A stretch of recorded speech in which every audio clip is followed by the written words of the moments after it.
Hey guys, welcome to the Soak Channel. That's SOAK, Son of a King, Son of the Most High God. Hey guys, thank you all so much for logging back into the channel. The last time we left off, we were talking about um, uh let me see where I'm at here. I think I was on verse 25. Again, this was in Numbers 16, and we were talking about the story of Corin, Dathan, and Abram. Okay, and again, I believe, like I said, I was on verse 25, if I'm not mistaken. That's where I'll start off anyway. All right, so again, I think where we left off at was, the Lord getting ready to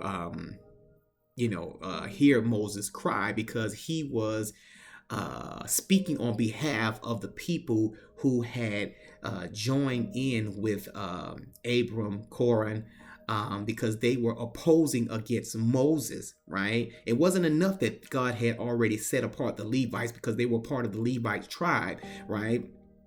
And God had appointed them to be a certain part where he had given them priesthood and things of that nature, to do certain things, okay? And I'm paraphrasing about some of those things, but the Levites were set apart, and God had then appointed them to do certain things or whatever. You even blessed that God have you do anything, right? For Him to pick you out. Sometimes I wonder, like, man, why did God pick the Jews or the Israelites to be His people? Was there something wrong with us? But then you have to kind of look at the story of God and His choosing. But whether I'm so humble to, well, it don't matter to me. You know what I'm saying? As long as I'm part of the you love us all, then I'm fine with it. Because He has the right. He's the creator of the universe. So why? Hey, look, it don't bother me. You know what I'm saying? Obviously you have questions sometimes. You wonder about these particular things, which is another reason why we need to be trying to make it to heaven, right? Because I'm sure that God, Jesus, they'll be telling these stories. They'll be Moses. Will be talking to them and things of that nature. And because in the scriptures, which you may not know as well, it talks about sitting at the table,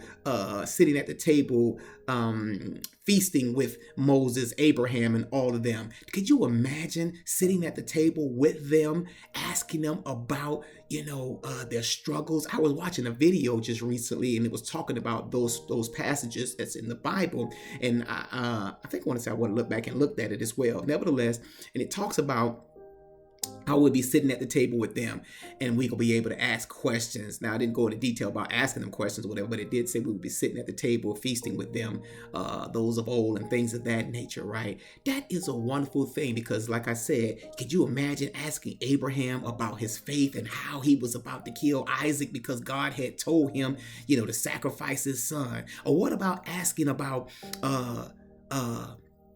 asking Moses about how frustrated he probably was when the people kept rebelling against God, right? After God had done all those things. Or what about David, right? When he had to face Goliath and how he was afraid, right? There's a movie out on Prime, called The House of David, and I love it. It's so good. They're actually in season 2 right now, and I love the part when David, when the man asked, well, you know what? I won't even do that in case you haven't seen it, so I don't spoil it for you.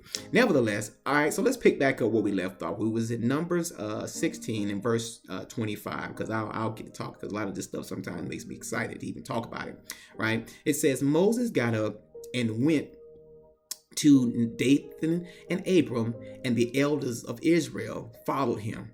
He warned the assembly, right? Because remember, God had told him to move back, right? But Moses and Aaron fell down to their face, and they asked God, Lord, please, will you, kill them all because of one person who was sinning, right? But the other ones, like I said, it was 250 of them that was following him, right? And as I mentioned earlier, I probably would like, yeah, Lord, strike them all down. But Moses was, again, one of the most humblest people, and he didn't want God to destroy them all because of one person, right?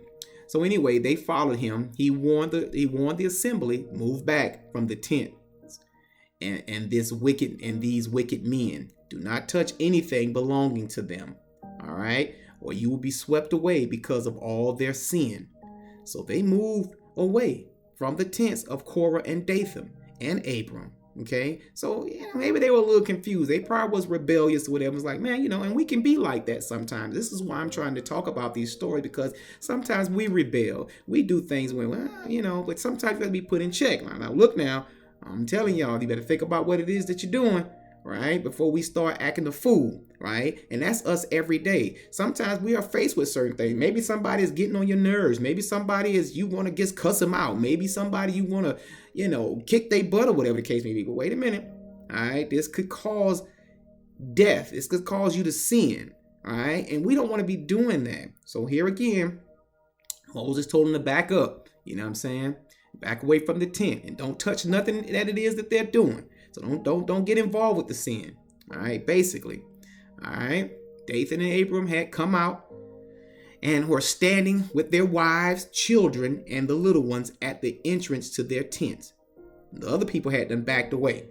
Then Moses said, "This is how you will know that the Lord has sent me to do all these things, and that it was not my idea."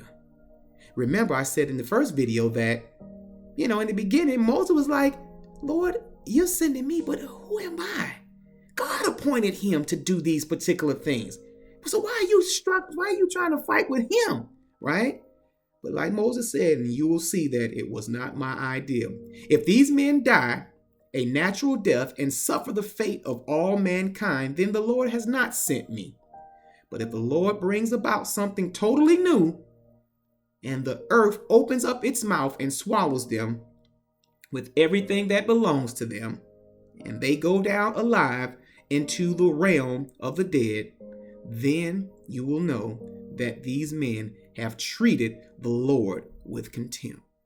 So Moses was trying to tell them, and he was trying to tell Abram and Dathan them, all right, you're going to see today. If that's what it is, if that's what you claim it is, we're going to see right now. And based on what I just said, if that happens, then you know you have been in violation or you have contempt with the Lord. All right. It says, this is why I love the Bible, and that's why I'm trying to get back to reading it more. It says, as soon as he finished saying all this, the ground under them split apart, and the earth opened up its mouth and swallowed them and their household and all those associated with Korah, together with their possessions. That means it took the children, it took their whatever it was that they had, and it swallowed them all up. Right? It said it swallowed them all up. So that's when you contempt with God. That's why the scriptures also talk about sometimes our sin carries over to the second and third generations and things of that nature, right? So you can't be playing around, or we can't be playing around with God when it comes down to something. You might say, oh Lord, my kids, whatever the case may be. What about the kids?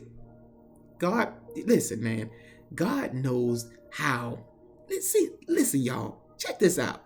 God knows, right? Like he don't want to do these particular things, whatever the case may be, but he's told us that your sins a lot of times will go over to the second and third generation. So those children, or that was kids of Nathan and Dathan and all of them, God probably knew they weren't going to grow up to amount to anything or whatever, because we see that now. People who are prejudiced, racist, sometimes they teach those things to the children. And guess what? The children rise up one day and they become crazy like those parents were, because this is how they were taught, and so forth and so on. So God wasn't studying that. He know all things. So they gone too. You see what I'm saying? That's why God told Moses, y'all stand back. You know what I'm saying? All right. They went down alive into the realm of the dead with everything they owned. The earth closed over them and they perished and were gone from the community. And at their cries, all the Israelites around them fled, shouting, the earth is going to swallow us too. And fire came out from the Lord and consumed the 250 men who were offering the incense. You see, they were offering the incense. So I guess God got hold of them too. Man. The Lord said to Moses, tell Eleazar, son of Aaron, the priest, to remove the censers from the charred remains and scatter the coals some distance away, for the censers are holy, the censers of the men who sin at the cost of their lives. Hammer the censers into a sheet to overlay the altar, for they were presented before the Lord and have become holy. Let them be a sign to the Israelites. You see what I'm saying? So the Lord had told them, hey man, y'all make something out them censers that they had, bang them all together and set it on the altar or whatever. So people will know, they see that particular thing that they had done hammered out. They remember, hey man, we don't want to come in contempt with the Lord. That right there should remind us not to do that. So Eleazar the priest collected the bronze censers brought to those who had been burned to death and had them hammered out, overlaying the altar, as the Lord directed him through Moses. This was to remind the Israelites that no one except the descendants of Aaron should come to the burnt incense before the Lord, or he would become like Korah and his followers. Okay. See, that's your father looking out for his anointed one. He had anointed Moses and Aaron, and y'all coming opposing against these people or whatever. Man, you can't do that, right? That's like a father. And any of you guys who viewing this channel, you know how it is when somebody mess with your children, right? God ain't playing, and you ain't gonna be playing either. If you mess with your son, your daughter, you gonna get up in arms about that, especially when you know your children haven't done anything. Now, don't be upholding your children obviously up and under they wrong or whatever the case may be. But if they, doing what you ask them to do or whatever, then you gonna stand up for them. All right. Let's see. The next day, the whole Israelite community grumbled against Moses and Aaron. Now, see, there they go again, grumbling against Moses and Aaron again. Like, don't you all understand what's going on? Nevertheless, you have killed the Lord's people. You have killed the Lord's people. Now, see, sometimes y'all, again, we just stiff-necked, ignorant. How could you see that, all of that, and still crumble against Moses after what he said and what happened to Nathan and them, or Dathan, all right, and still be accusing them? But watch this though. But I'm gonna roll back. But when they gathered in opposition to Moses and Aaron and turned away, because it says, "You have killed the people," they said, right? But when the assembly gathered in opposition to Moses and Aaron again and turned towards the tent of meeting, suddenly the cloud covered it, and the glory of the Lord appeared. Then Moses and Aaron went to the front of the tent of meeting, and the Lord said to Moses, "Get away from the assembly, all right, so I can put an end to them at once." See, there's your father talking again. They grumbling. They just saw the whole process of what happened to the 250 men. They saw what happened to the rebellious people who gathered them together, which is Dathan and Abram, or whatever the case may be. And now God is telling Moses, get away from the assembly so I can put an end to them at once, right? And they fell face down. Then Moses said to Aaron, "Take your censers and put incense in it, along with burning coals from the altar, and hurry to the assembly to make atonement for them." See there? Moses was trying to make atonement for them again. He was the most humblest man at that time on the earth. He was trying to make atonement for them. Lord have mercy. Wrath has come out from the Lord. The plague has started. So Aaron did as Moses said and ran into the midst of the assembly. The plague had already started among the people, but Aaron offered the incense and made atonement for them. He stood between the living and the dead, and the plague stopped. But 14,700 people died from the plague, in addition to those who had died because of Korah.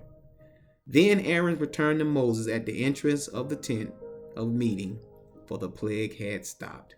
All right, I'm gonna stop it right there. I think there's another part that I wanted to kind of cover, but this is going a little far as well.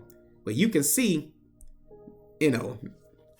God, your father, our father, he making atonement for them or whatever the case may be. But he's like, nah, Moses, I appreciate you, trying to, make atonement for them. That's why I chose you, because of your heart and who you are as a person. But no, I'm finna take care of them. Don't worry about it. Don't worry about it. We'll take care of them. You know what I'm saying? And unfortunately for Moses, bless his heart, he was still trying to make amends for him or whatever. But see, that's why this is how, and I'm going to say this here, and this is going to end this particular session right here. I may make a part 3, but I just want you to understand this is the heart that we're supposed to have, right? It's a heart like Jesus, having enough love for someone. Now that's a hard thing to do. I'm trying to come to grips with these particular things and have a loving heart as well. Okay? Even for those who may not love me or who mean me wrong. And I'm asking the Holy Spirit to help me feel that way, because people who know me, they know I'll get riled up in a minute like, hey man, but the riled up that I usually get is because somebody's trying to wrong me, or just not right. Right? And I have friends before, they know, hey, counselor, they said they going, what? Wait a minute. No, I tell you what, that's how I get sometimes, whatever.